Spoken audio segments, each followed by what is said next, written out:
and I'm going to go ahead and get started. Brian, can you see my screen okay? Yes. Cool. All right. I'm Larissa Gann, and I'm here with my colleague Brian Tutt, and we're from the Research Medical Library.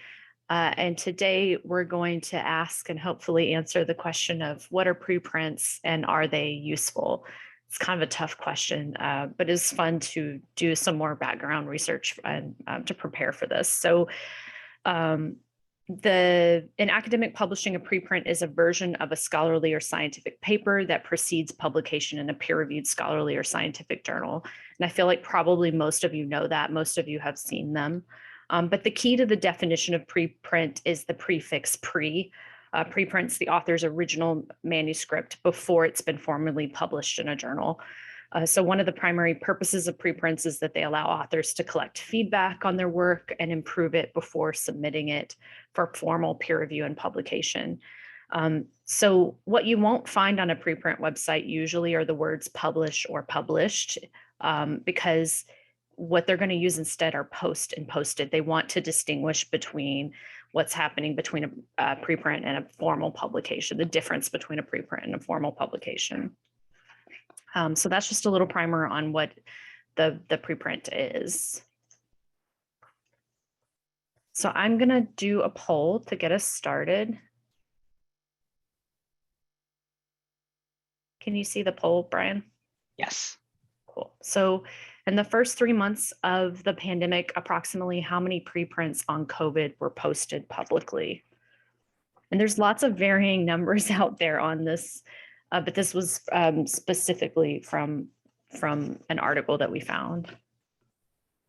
I'll give you a few seconds.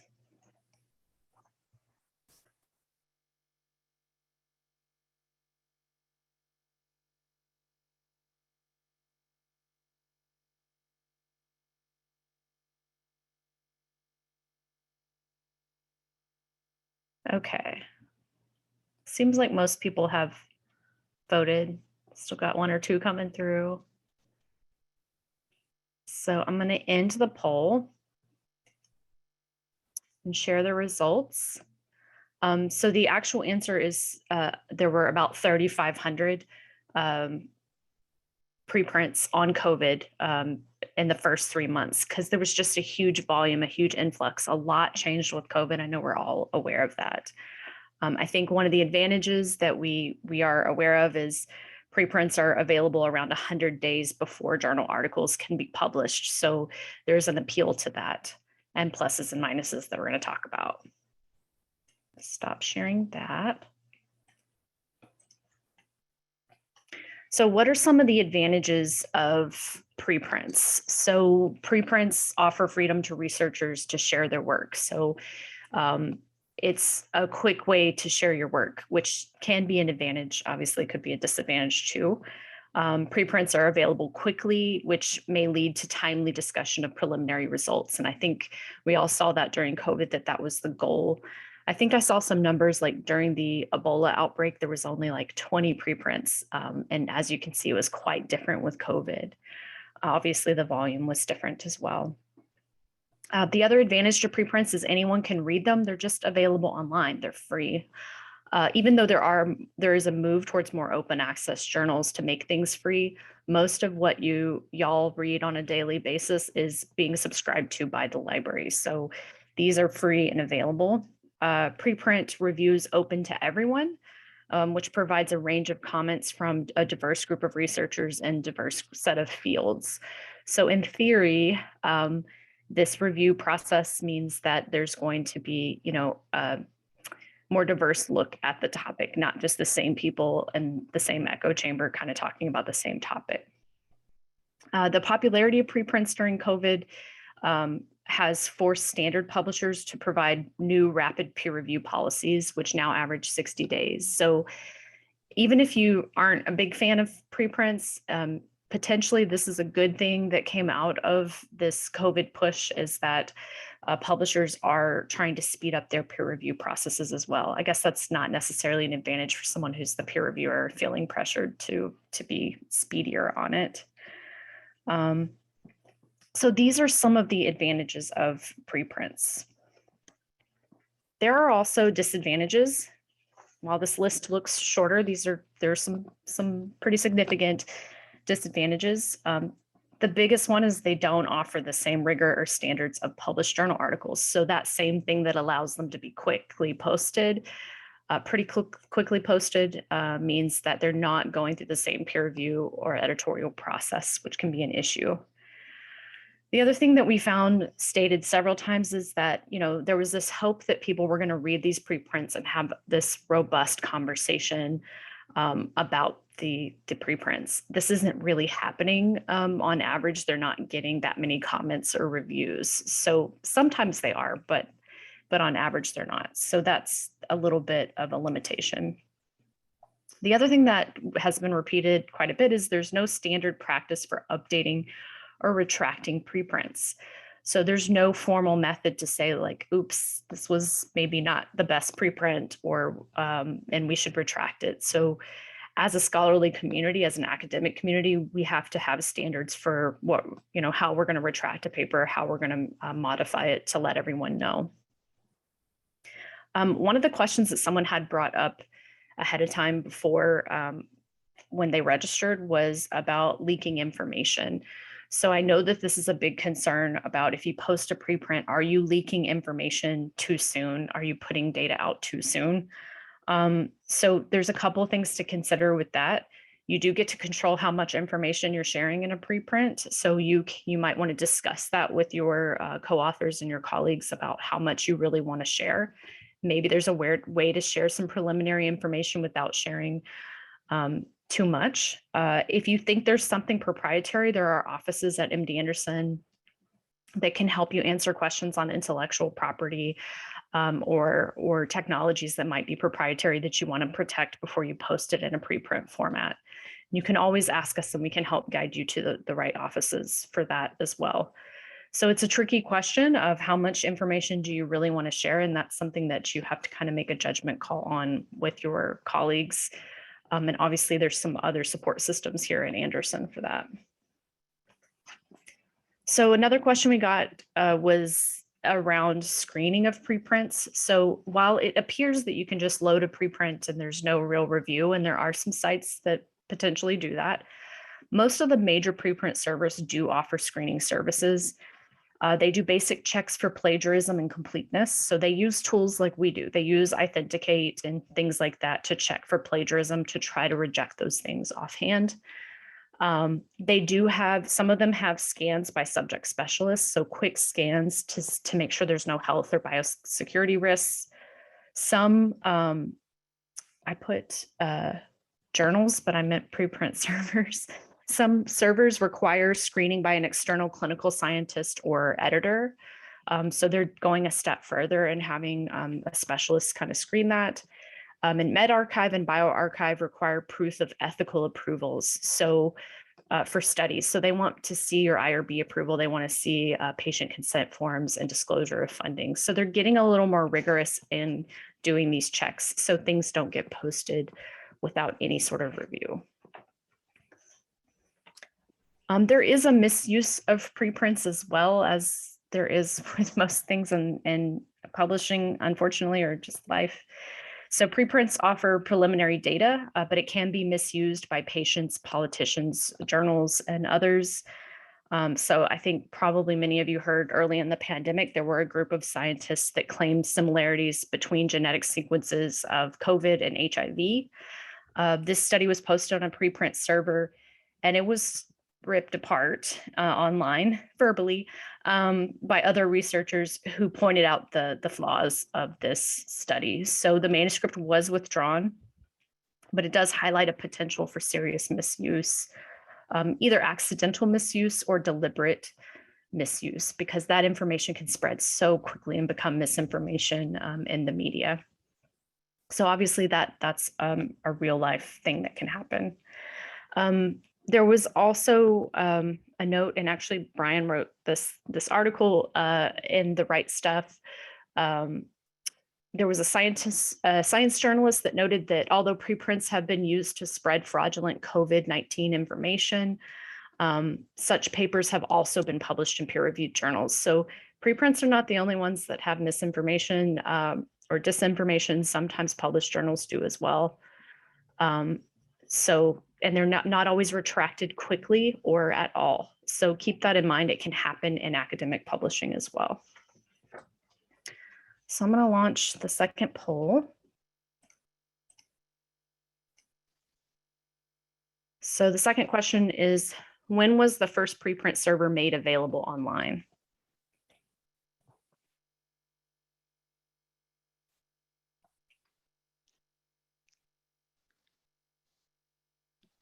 I thought this one was kind of interesting. All right, we've already got everybody answering. Super fast. Yeah.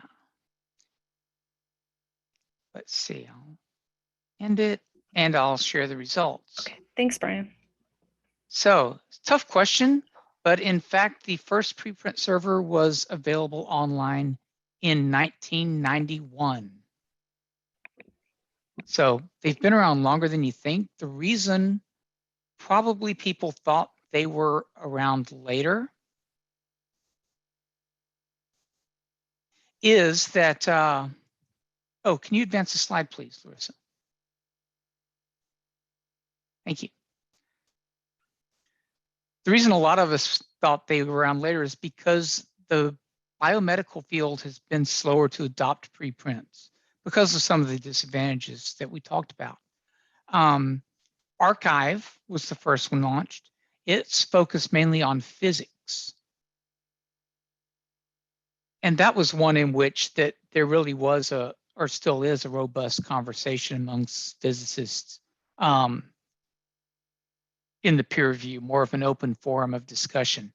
There's less of that, maybe because there is so much greater volume of medical and biological science being published that none of us have time to go online and look at a paper that hasn't been published yet and give them a peer review when it's not really our job to do that.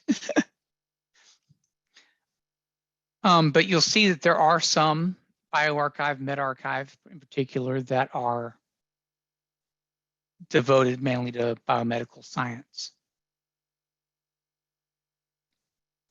And in fact, bioRxiv has one of the higher publication rates as far as articles that go on to be published in journals. And one of the questions we've got is whether you have to pay to post a preprint. And I think Larissa said this earlier, but so far the major servers do not charge you to post an article as a preprint. So if you see one that charges, be wary of it and look around. It might not be the best one to publish in. So the next big question we got was, can I publish in a journal later? Or will publishing as a preprint stop me from being published? The answer is yes. Most of the major publishers do accept articles that have been posted as a preprint. There were still, even a couple of years ago, some of the larger journals in medicine were hanging on to, no, absolutely not. We won't publish this because it's been, it's already available online. But the idea of preprints is gaining acceptance. There are very few journals that outright will not accept a paper. In fact, I came across a couple and they were journals I'd never heard of before. But you do want to check the journal's policies before you submit. And I mean the journal that you think you're going to submit your paper to. Because by the time you've written your preprint article, you're about ready to submit it to a journal. You probably have a target journal in mind, or maybe a couple of target journals that you're considering. Check their policies, and we'll talk about why. There's some really good reasons why in a minute. But one thing you do want to note, when you submit your article to be published, and it's already been published as a preprint, note that in your cover letter. Journals want to have this information, just as they want to know if you've presented some of the information in your study at a conference as an abstract. it's really important that the journal knows, because when they run it through a plagiarism checker, such as Authenticate, Authenticate is likely to find that preprint article online and show it as a match. So the journal editors are going to get their Authenticate report, and it's going to be like a 99% match with your preprint. They know it's a preprint. They can go ahead and exclude that when they run the Authenticate report. And it makes their job a lot easier.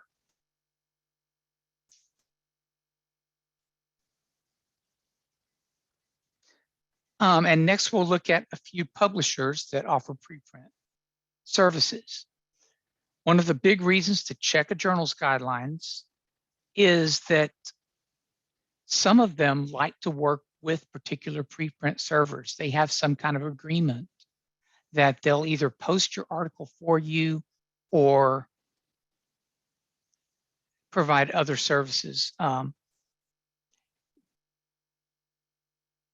When you look at these slides online later, if you want to, there are links in this slide which will take you to these journals' policies. And some of these are pretty interesting. For instance, the PLOS journals, when you submit to any PLOS journal, there's an option where they will post your article on a preprint server automatically while you wait for it to be accepted and peer reviewed. Yeah, I thought that was a really interesting thing for them to start doing. Like Springer Nature has a platform where you share the preprint while it's being reviewed. Just thought it was, I think they're trying to get more feedback, kind of. I just thought it was interesting. And the Springer Nature service, not only do they share the preprint, they also, and again, this is something you opt into as an author, but they'll share the preprint along with the peer reviewer's comments, and then your rebuttal or answers to those comments. And the idea is to promote open peer review and to avoid having to do duplicate peer review. For instance, if one journal rejects that article, the peer reviewer's comments are still there available to perhaps another journal that might want to use them and make recommendations for you to resubmit it to them. It's just kind of something they're experimenting with, and it'll be kind of interesting to see if it goes on, because I know a lot of people would be hesitant to let everyone see the peer reviewer shred your work. Another question we've had is whether preprint articles that you post count toward your H-index. And the short answer is no. Even though a lot of preprints can be found through searches on Scopus or PubMed, they don't count toward your H-index. However, one question we got is whether you can cite a preprint in your manuscript or journal article. So you found something in a preprint that you want to cite in your article, or you want to cite your preliminary research that's published as a preprint in your grant proposal. You can do that in most cases. If you're citing a preprint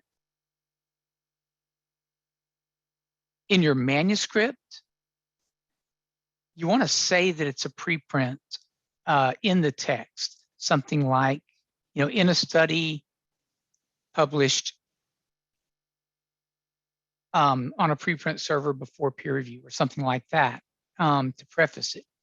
And at the bottom, you see an example from the AMA manual style of how they want you to style your preprint reference on your reference list. At the preprint server, bioRxiv in this case, where you would put the journal.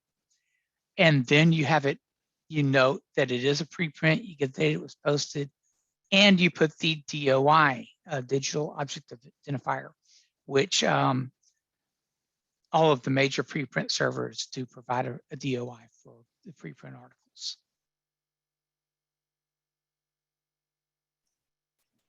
So I wanted to mention one other thing. When you're posting your preprint, if you decide to do that, you want to check the copyright license. Pretty much all these preprint servers, especially the ones that Brian pointed out, are going to give you let you maintain your copyright ownership over your preprint. But you don't want to post it just to any preprint server that you've run across. You want to make sure that there's no clause about your copyright ownership. And that's because when you publish, they're going to want your copyright ownership. So Springer Nature is going to want to take that at that point. They almost always do. So I would, sort of focus on those big preprint servers first. If there's another server you come across and you're not sure, you can reach out and we can help you look at that as well to make sure that the copyright is good on it. Just a thing to think about. So another advance that's kind of happened, I mean, I think it was in play before COVID, but it's really ramped up since COVID, is searching for preprints. So obviously you can Google preprints, but like most information online, Googling, most people don't get past the first few results on a page. Most people definitely don't get past the first page. So PubMed started actually indexing a lot of preprints into their database. And you can, in fact, you've probably run across some of them, but you can search for them by using the search tag PT. So you can put in some keywords and use preprint PT and search for preprints that way. They're indexing preprints for medRxiv, bioRxiv, archive, chemarchive, research square, and SSRN. And SSRN is a huge one that a lot of different publishers use because they don't want to be like Springer Nature and have to create a whole preprint server. They just use the SSRN one. So something else to consider when you're posting a preprint is, again, choosing which preprint server you're going to use. You probably want it to be searchable in PubMed. So it's something to consider. It's something we can double check for you. And as I said, those archives are, those preprint servers are available in PubMed. They're being indexed now. So I thought that was kind of a cool advance.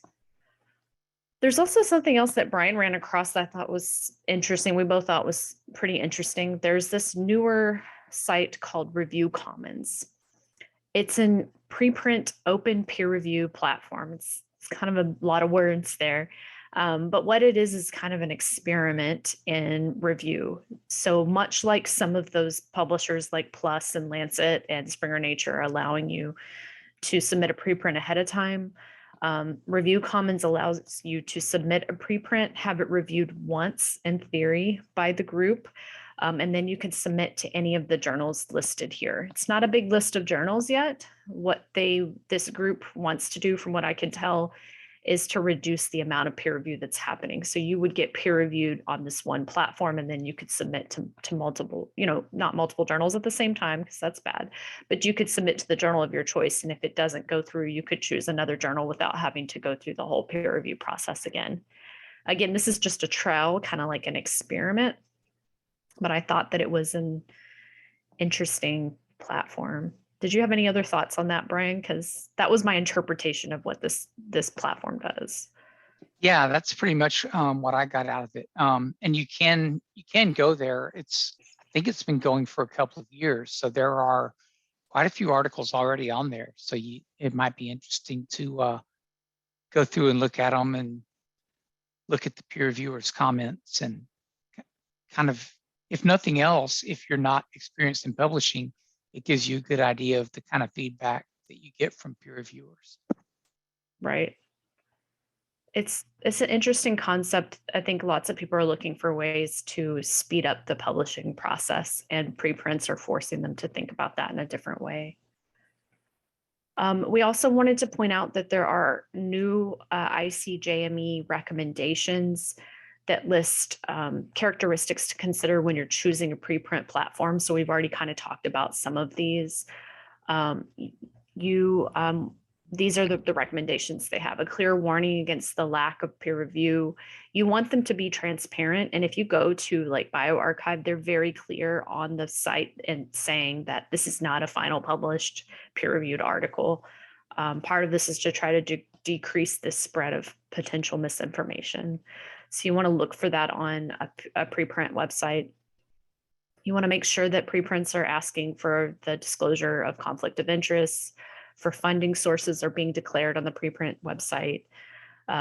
They should have a commenting feature or system for the notification of concerns about deposited materials, a way for you to say, hey, there's an issue with this article that should be addressed.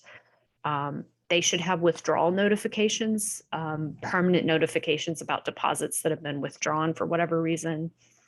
And they should have an indication of subsequent publication of the work in a scientific journal. So ideally, what should be happening with your preprint is that you're going to put it on the server, you're going to get great comments, you're going to make edits, you're going to submit to a journal, it's going to get published.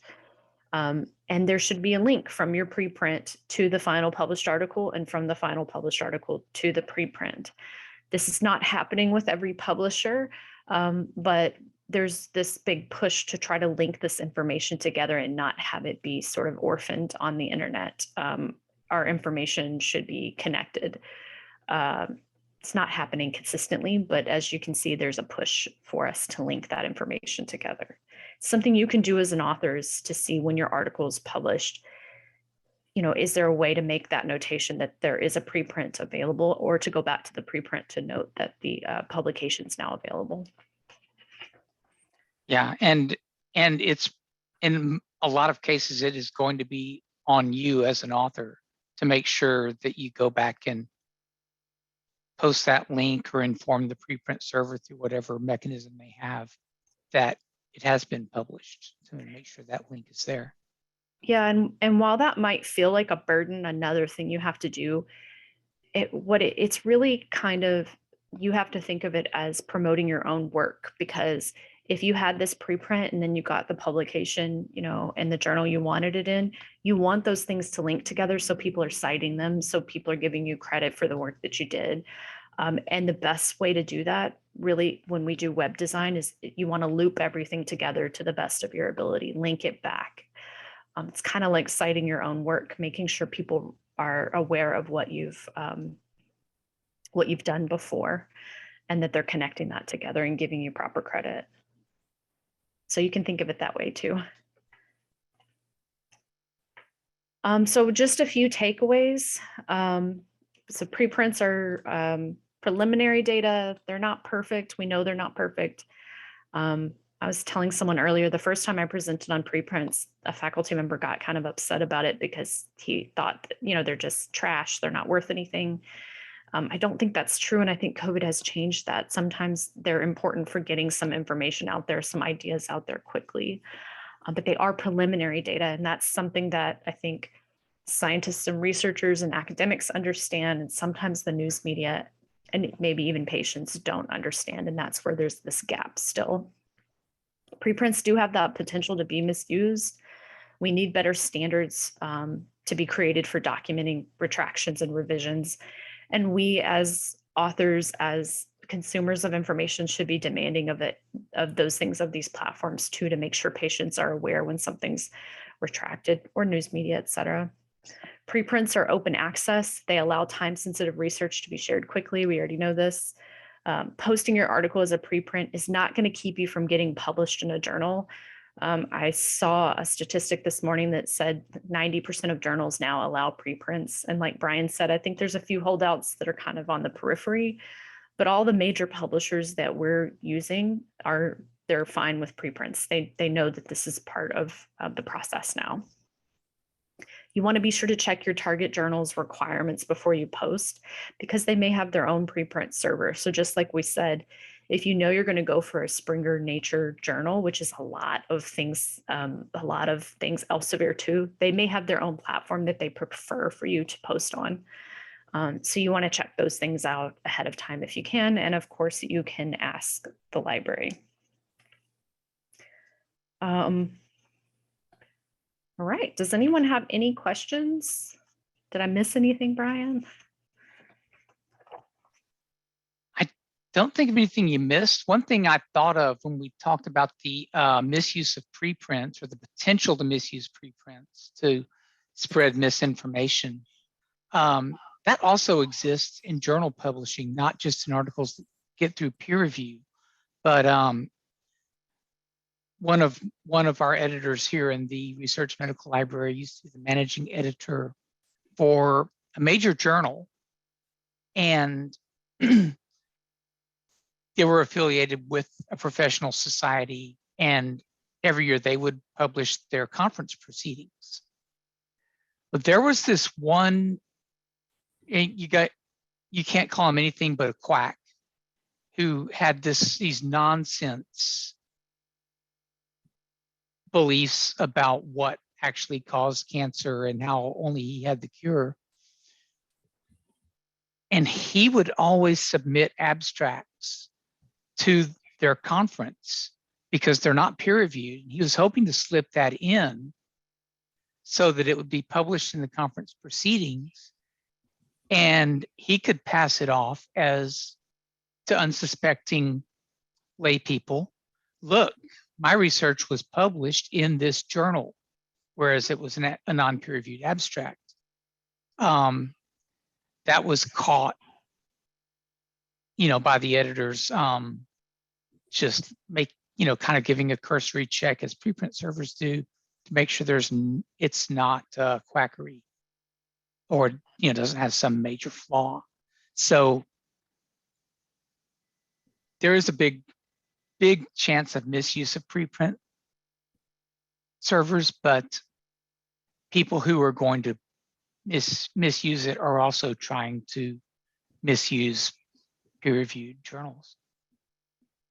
Yeah, and I think that's a great point. And we know that there are predatory journals too that people sometimes unknowingly submit to, and sometimes knowingly submit to, that appear like they're legitimate and they're not. So I think there's misconduct, unfortunately, in publishing in general. So it's something to keep in mind.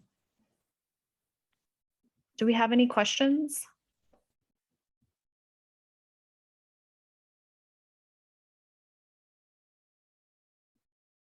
Any thoughts? Any strong feelings about preprints? I just hi, this is Rachel. I just had one basic question, which you probably have, may not have an exact answer to. Like, for example, if the preprint is out there and I make a reference or a cite the preprint,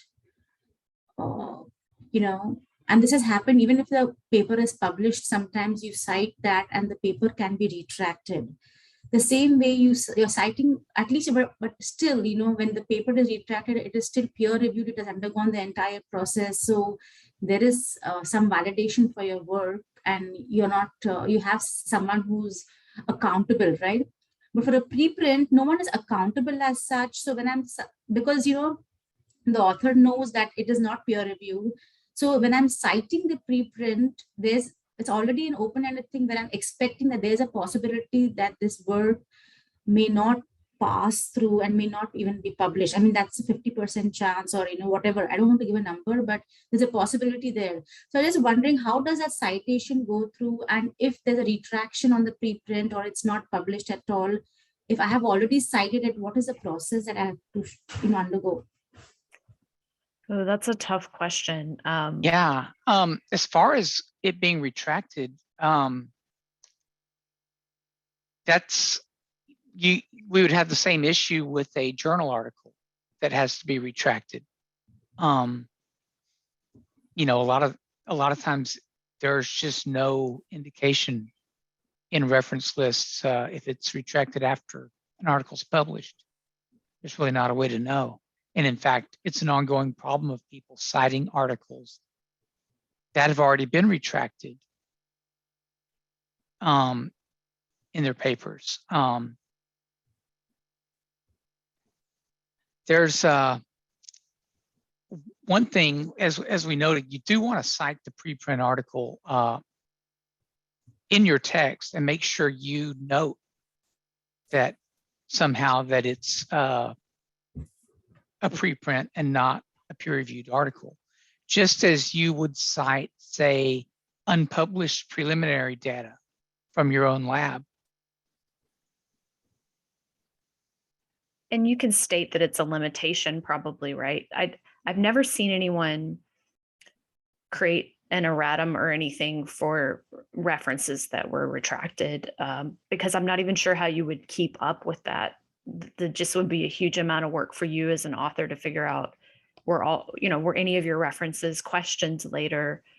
So I feel like what Brian said about making sure you're clear in the text that this is preliminary and that it could change is the best you can do. I'm not sure that it would be, yeah, I'm not sure that it takes, I don't know if you've ever published an erratum, but it takes a long time to do that too, to say like, hey, this reference was retracted and we want to make sure everyone knows. Now that's the responsible thing probably to do, but I'm guessing people don't do it. I've not seen one that way. Okay, thank you. Does that help at all? Yes, yes. I feel like the best you can do is be really clear in the text that it's preliminary and we don't, you don't have, it's not solid information yet. We still need more. It's a limitation. Okay.